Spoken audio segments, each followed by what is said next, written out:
Mobile বিলের উপরে VAT এবং ট্যাক্স বাড়ানো হয়েছে, ইন্টারনেটের উপরে বাড়ানো হয়েছে। যেই শ্রমিক পোশাক শিল্পে 16 ঘন্টা কাজ করে 10,000 টাকা, 12,000 টাকা, 16,000 টাকা বেতন পায়, তাকে দিতে হবে।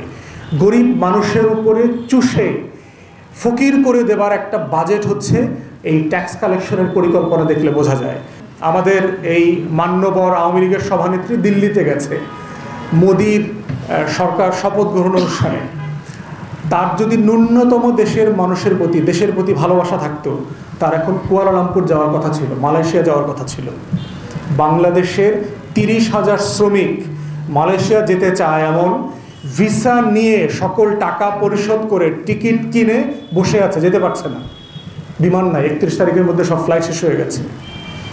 আরও লক্ষ লক্ষ মানুষ টাকা দিয়ে বিভিন্ন এজেন্সির কাছে টাকা ফেরত পাচ্ছে না।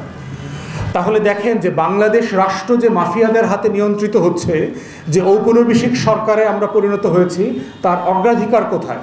তার অগ্রাধিকার হচ্ছে যে কোনো মূল্যে ক্ষমতায় থাকতে হবে, বৈধ অবৈধ ভোট চুরি, রাতের ভোট সব কিছু মিলিয়ে। সেটার জন্য মোদিকে লাগবে, ভারতকে লাগবে।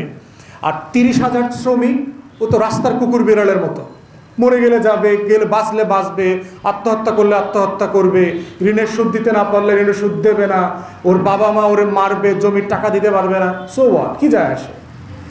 এইরকম একটা মাফিয়া রাষ্ট্রে আমরা বাস করছি, যে কারণে আমরা বলছি যে একটা ডামি বাজেট ডামি সরকারের কাছ থেকে এসছে। মোবাইল বিলের উপরে ভ্যাট এবং ট্যাক্স বাড়ানো হয়েছে, ইন্টারনেটের উপরে বাড়ানো হয়েছে।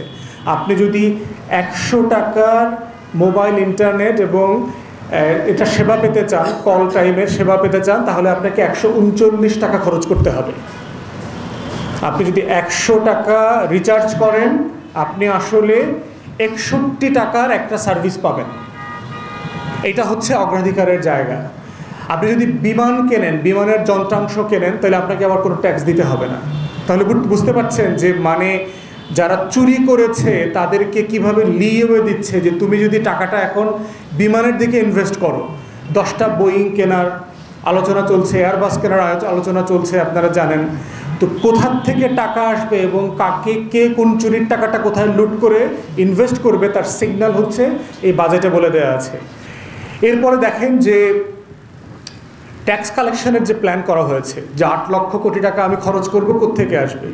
আমাদের ইউজুয়ালি সর্বোচ্চ 3.5 লক্ষ কোটি টাকার মতো ট্যাক্স আসে, 30-32 বিলিয়ন ডলারের মতো। এই বাকি টাকাটা কোত্থেকে আসবে? যেই রাষ্ট্র, যেই এনবিআর এখন পর্যন্ত 30-32 বিলিয়ন ডলারের বেশি ট্যাক্স কালেকশন করতে পারে নাই, তাকে টার্গেট দিয়েছে এবার 50 বিলিয়ন ডলার কালেক্ট করতে। টাকাটা কোথার থেকে আসবে? আমার আপনার উপর থেকে আসবে। একটা গরিব মানুষ যে আলু পটল কিনে খায়, তাকে দিতে হবে। যে রিক্সা চালক, যে সিএনজি ড্রাইভার, যে বাসের ড্রাইভার, যে টং দোকান চালায়, তাকে দিতে হবে। যেই শ্রমিক পোশাক শিল্পে 16 ঘন্টা কাজ করে 10,000 টাকা, 12,000 টাকা, 16,000 টাকা বেতন পায়, তাকে দিতে হবে। গরিব মানুষের উপরে চুষে ফকির করে দেবার একটা বাজেট হচ্ছে এই ট্যাক্স কালেকশনের পরিকল্পনা দেখলে বোঝা যায়। কারণ ব্যবসায়ীরা তো ট্যাক্স দিতে পারবে না, তার রপ্তানি কমে গেছে, সে ব্যবসা করতে পারছে না, ব্যাংকে রিজার্ভ নাই, ব্যাংকে ইনভেস্ট করবার মতো টাকা নাই, ব্যাংকে ডলারের অ্যাকাউন্ট করতে পারছে না। আমরা প্রচুর খবর দেখতে পাচ্ছি যে পণ্য এসে চলে আসছে, ব্যাংক এলসি ক্লিয়ার করতে পারছে না, এখন মামলা মোকদ্দমা চলছে। তো এই বাস্তবতায় সরকার যে প্রায় 50 বিলিয়ন ডলার ট্যাক্স কালেকশনের প্ল্যান করছে, এটা একটা অবাস্তব এবং এটা কখনোই বাস্তবায়িত হবে না। এটা আমাদের সর্বোচ্চ 35 বিলিয়ন হবে, আমরা আবার বাকি টাকা ঋণ করতে হবে, আমরা ঘাটতি বাজেট আবার ঋণ করে আমাদের পরিশোধ করতে হবে।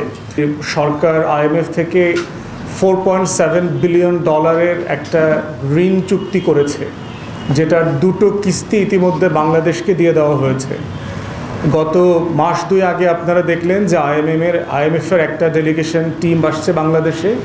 তারা প্রায় 8-10 দিন বাংলাদেশে ছিল, 3য় কিস্তি ছাড়ের ব্যাপারে আলোচনা করবার জন্য। এটা ধারণা করা হচ্ছে যে এই বাজেটের জন্য, বাজেট বাস্তবায়নের জন্য যে সরকারকে বিশাল পরিমাণ টাকা কর্য করতে হবে, তার অংশ হিসাবে আইএমএফ এটা ছাড় দেবে 680 মিলিয়ন ডলারের মতো, আর কি 6,500 কোটি টাকা।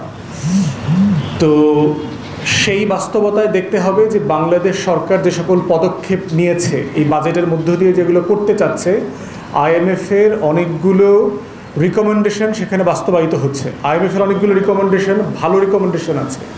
যেগুলো রেগুলেটরি রিফর্মের কথা তারা বলেছে, বাজেট বাস্তবায়নে দক্ষতা বৃদ্ধির কথা বলেছে, যে অপচয় হচ্ছে বিভিন্ন জায়গায়, যে চুরিচামারি হচ্ছে, করাপশন হচ্ছে, সেগুলো বন্ধের কথা বলেছে। সেগুলো তারপরে বাংলাদেশ ব্যাংক থেকে শুরু করে পরিসংখ্যান ব্যুরোর সকলকে ডেটা ম্যানুফ্যাকচারিং করার যে বাস্তবতাগুলো আছে সেগুলো বন্ধ করে ফেয়ার ডেটা প্রোভাইড করবার কথা বলেছে। এগুলো জাতির জন্য কল্যাণকর জিনিস। কিন্তু ট্যাক্সেশনের পরিমাণ বাড়ানো এবং সাবসিডি কমানোর যে জায়গাগুলো সরকার চিহ্নিত করেছে, সেটা বোঝা যাচ্ছে যে আইএমএফকে সন্তুষ্ট করবার একটা জায়গা এখানে যেমন আছে, ঠিক তেমনিভাবে সরকারের যে অলিগার্ক আছে, যে দুর্নীতিবাজ মাফিয়া চক্র আছে, এই দুর্নীতিবাজ চক্রকে সন্তুষ্ট করবারও একটা টেন্ডেন্সি আমরা এই বাজেটের মধ্যে দেখলাম। সেগুলো কি দেখেন, তার ভিতর একটা হচ্ছে যেটা খুব বেশি আলোচিত হচ্ছে, যে বৈধ উপার্জনের উপরে আপনি থ্রেশহোল্ড মোতাবেক আপনি সর্বোচ্চ 30% হারে কর দেবেন। সেখানে যদি আপনি অবৈধ টাকাকে বৈধ করতে চান, যেটাকে ব্ল্যাক মানিকে হোয়াইট করবার কথা বলা হয়, সেখানে আপনাকে কর দিতে হবে মাত্র 15%। এবং বলা আছে যে বাংলাদেশের শুধু রাজস্ব বিভাগ না, কোনো আইনশৃঙ্খলা বাহিনী, কোনো ডিপার্টমেন্ট তার এই টাকার উৎস সম্পর্কে কোনো প্রশ্ন করতে পারবে না। এটার ভিতরে শুধু টাকা, ডলার, প্লট, ফ্ল্যাট, জমি জমাই নাই, আপনি যা যোগ করবেন এই সম্পদ হিসাবে এটার মধ্যে, সেটা এখানে ইনক্লুড করা যাবে, ইভেন বন্ড, ট্রেজারি। তো শুধুমাত্র 15% দিয়ে আপনি এখানে বৈধ করে ফেলবেন। তাহলে দেখেন যে বাজেটে কাকে অগ্রাধিকার দেওয়া হলো। বাজেট করবার ক্ষেত্রে অগ্রাধিকার দেওয়া হলো হচ্ছে যিনি হালাল পথে পরিশ্রম করে সৎভাবে উপার্জন করেন সেই মানুষটাকে না, বরং যিনি লুটপাট করেন, বেনজিরকে অগ্রাধিকার দেওয়া হয়েছে, আজিজকে অগ্রাধিকার দেওয়া হয়েছে, গোলাপকে অগ্রাধিকার দেওয়া হয়েছে, সাইফুজ্জামান জাভেদকে অগ্রাধিকার দেওয়া হয়েছে, সমর রেজাকে অগ্রাধিকার দেওয়া হয়েছে। তারপরে এই যে আনার মরে গেল, এই আনারের মতো যারা চোরা কারবারি, স্বর্ণ চোর যারা আছে বাংলাদেশের বড় বড় লুটেরা মাফিয়া, তাদেরকে অগ্রাধিকার দেওয়া হয়েছে। যারা ডলার পাচার করে তাদেরকে অগ্রাধিকার দেওয়া হয়েছে। বাংলাদেশ থেকে যারা, চিটাগংয়ে দেখলাম আপনার একটা টিনের দোকানদারকে একটা ব্যাংক 1200 কোটি টাকা লোন দিয়েছে, টিনের ব্যবসা করে, যে অ্যাকাউন্ট ওপেন করার সময় বলেছে যে আমার এই ব্যবসার উপার্জন হচ্ছে 1 লক্ষ টাকা মাসে, তাকে লোন দিয়েছে প্রায় 1200 কোটি টাকা। এবং বুঝতেই পারছেন, এবং এইটা যখন নিউজ আকারে প্রকাশিত হয়েছে, তখন আবার বাংলাদেশ ব্যাংকের যে পিআর ডিপার্টমেন্ট আছে তারা আবার তাদের কর্মচারীদের প্রতি একটা নোটিফিকেশন জারি করেছে যে বাংলাদেশ ব্যাংকের কোনো তথ্য, কোনো ডেটা, কোনো জিনিস কারো অনুমোদন ছাড়া কোথাও শেয়ার করা যাবে না, দেয়া যাবে না, এই সকল কথা বলেছে। তাহলে আমরা কি দেখতে পাচ্ছি যে আসলে কার জন্য বাজেট প্রায়োরিটি? 172 ধরনের কাপড় চোপড়, পোশাকের উপরে শুল্ক কমিয়ে দেওয়া হয়েছে। বাংলাদেশ চায়নার পরে দ্বিতীয় বৃহত্তম পোশাক উৎপাদনকারী দেশ। আমরা সারা দুনিয়াতে পোশাক রপ্তানি করি, শুধু রপ্তানি করি না, আমাদের নিজস্ব ব্যবহারের জন্য আমাদের একটা পোশাক শিল্প ডেভেলপ করেছে। সেখানে আমরা কেন বিভিন্ন দেশ থেকে পোশাক আমদানি করছি? 172 রকমের পোশাকের পণ্যের উপরে শুল্ক কমিয়ে দেওয়া হয়েছে। তাহলে আমরা যেটা বলছি যে বাজেটটা আসলে কি মানুষের জন্য করা হয়েছে কিনা, জনগণের জন্য করা হয়েছে কিনা।